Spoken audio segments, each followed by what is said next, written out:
फोनवर जेव्हा बोलणं झालं, मागे आपण निफाडला सभेच्या वेळी सुद्धा बोललो, त्यावेळी विशेषतः दिंडोरी लोकसभा मतदारसंघात येत असताना या अनेक भावना ज्या होत्या, त्यातही आज वणीला सभा करत असताना एक फार महत्वाची भावना आहे की महाराष्ट्रातल्या 3.5 शक्तिपीठांपैकी एक असलेल्या आई सप्तशृंगीच्या प्रांगणामध्ये जेव्हा आपण बोलायला उभे राहतो तेव्हा खरोखर हा प्रश्न पडतो की याच लोकसभेच्या प्रचारासाठी आज पिंपळगाव बसवंतला सुद्धा एक सभा झाली असेल आणि 3.5 शक्तिपीठांपैकी असलेल्या आई सप्तशृंगीच्या या पायथ्याला उभं राहून बोलत असताना खरंच प्रश्न पडला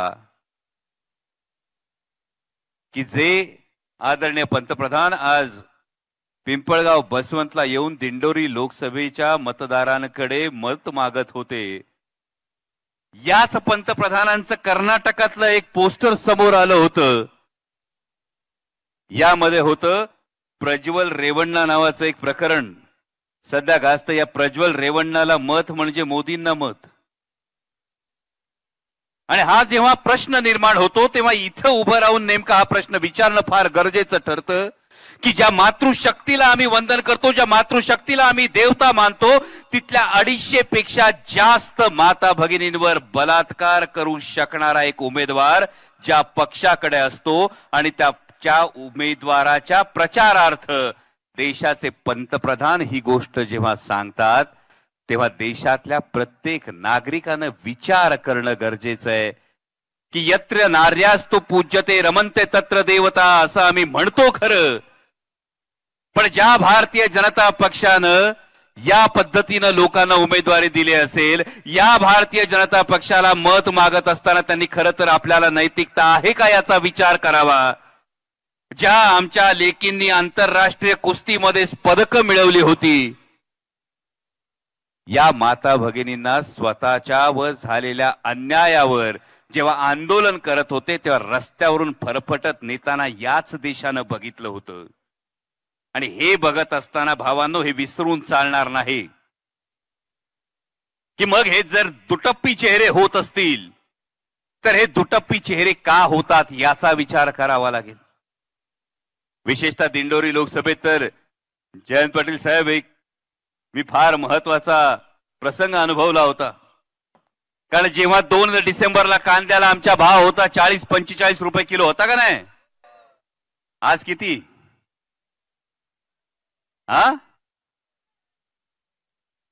झाला 12 रुपये. मग हा प्रश्न पडतो की 2 डिसेंबरला असलेला 40-45 रुपयाचा भाव हा 12 न 15 रुपयाला जातो. 2014ला यवतमाळला माननीय पंतप्रधान आले होते, त्यांनी सांगितलं होतं किसान की आय दुगनी होगी. डीएपीची बॅग कितीला झाली? 450ची 1800ला झाली. 50 किलोची 45 किलो झाली, 40 किलो झाली. मजुरीचा खर्च किती येतो एकरा माग? आता एकदा फक्त विचार करा भावांनो, 40 रुपयाचा भाव होता, जर 10 रुपयाचा भाव झाला तर किलो माग 30 रुपये, किलो माग 30 रुपये. सरासरी एकरात कांदा निघतोय 12 ते 15 टन. 12 टन पकडा, 12 टन कांदा निघाला तर किलो माग 30 रुपयाचं नुकसान. 3,60,000 रुपयाचं तुमचं एका एकराचं नुकसान आहे. 3,60,000चं एकराचं नुकसान, 2 एकराचं 7,20,000चं नुकसान. आणि तुमच्या तोंडावर फेकले जातात 17 रुपये दिवसाचे आणि सांगितलं जातंय किसान सन्मान केला म्हणून. मग या सरकारला जागा दाखवत असताना आदरणीय पवार साहेबांच्या नेतृत्वाखाली जेव्हा संसदेमध्ये आम्ही भांडत होतो, मी होतो, सुप्रियाताई होतो, म्हणजे आम्ही संसदेत कांदे दाखवलेले तुम्ही पाहिले असतील, पाहिले की नाही? पण महायुतीचे जे 39 खासदार हे गेल्या संसदेत होते, यातला एक खासदार दाखवा जो कांद्याविषयी बोलला. आणि जर कांद्याविषयी जर कोण बोललं नसेल तर आम्हाला खरंच प्रश्न पडला की कॅबिनेटच्या बैठकीत मंत्र्यांनी तरी बोलायला पाहिजे होतं का आमच्या कांदा उत्पादक शेतकऱ्याच्या ताटात माती कालवू नका म्हणून. पण असं कोणी बोललं?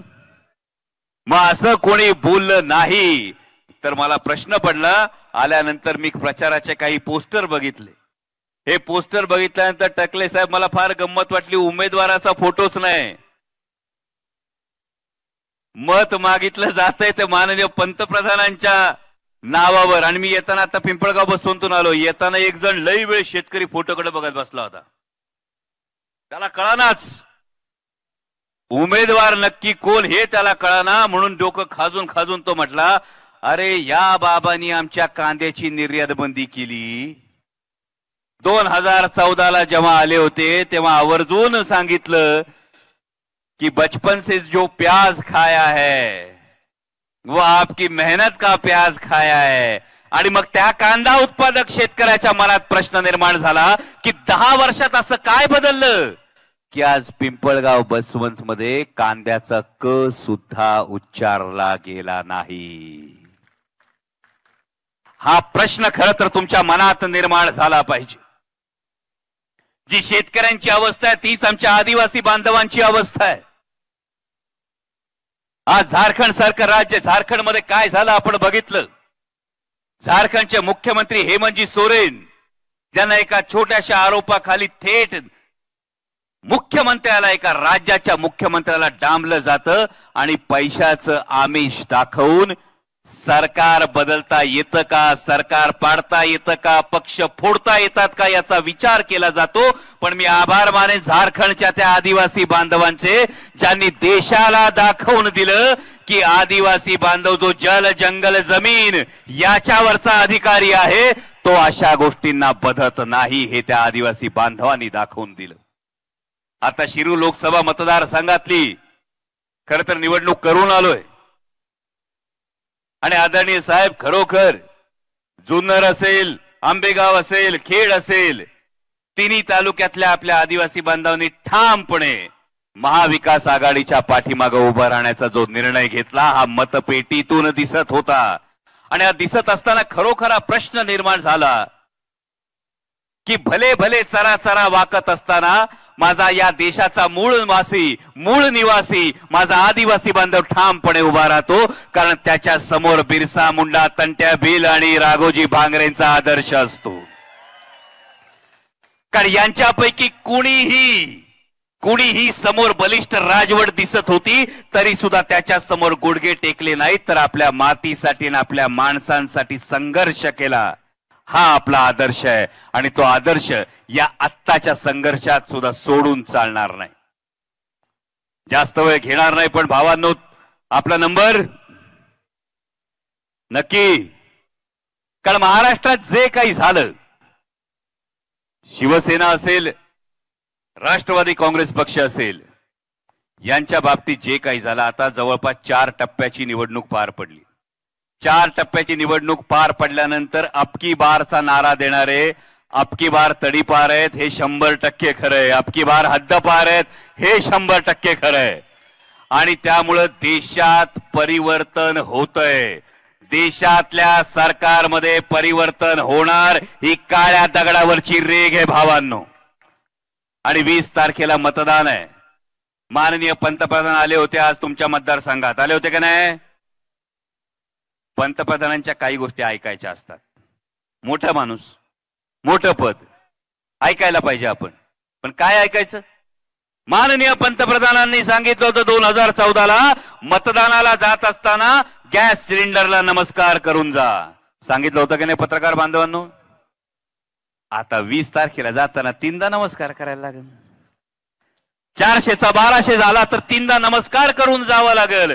त्यामुळे गॅस सिलेंडरला नमस्कार करून जा. 2 कोटी रोजगार जे देणार होते त्या 2 कोटी रोजगाराच्या ऐवजी आपल्या कुटुंबातला, आपल्या नात्यागोत्यातला, आपल्या शेजार पाजारचा जो कोण बेरोजगार पोरगा असेल ना त्याच्या चिंतेचे भाव त्याच्या चेहऱ्यावरचे बघून जा.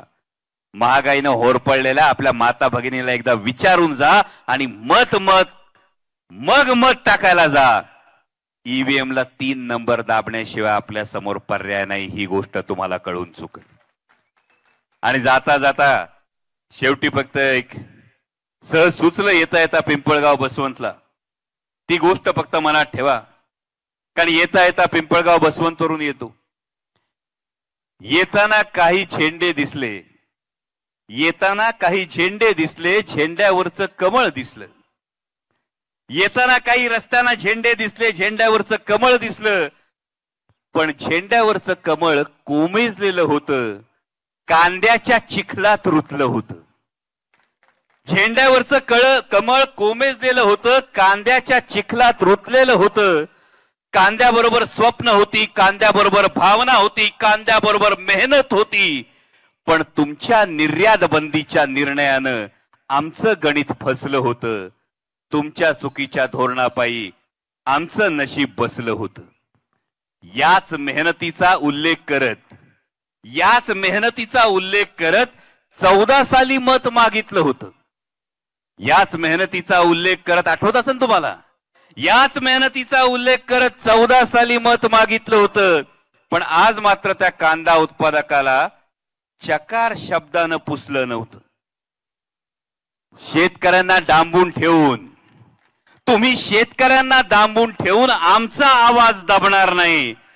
कमानीवरचं नाव झाकलं तरी पवार साहेबांचं काळजावरचं नाव पुसणार नाही. आणि म्हणूनच कांदा उपटणाऱ्या हातांचं ठरलंय, म्हणूनच कांदा उपटणाऱ्या हातांचं ठरलंय यंदा कमळाचं फूल उखडून फेकायचंय. आणि तुतारी वाजवणाऱ्या माणसाला दिमाखानं संसदेत पाठवायचंय, दिमाखानं संसदेत पाठवायचंय. जाता जाता फक्त एकदाच विचारतो, आपला नंबर, आपली निशाणी, आपली निशाणी. येत्या 20 तारखेला तुतारी वाजवणारा माणूस या चिन्हासमोरचं बटन दाबून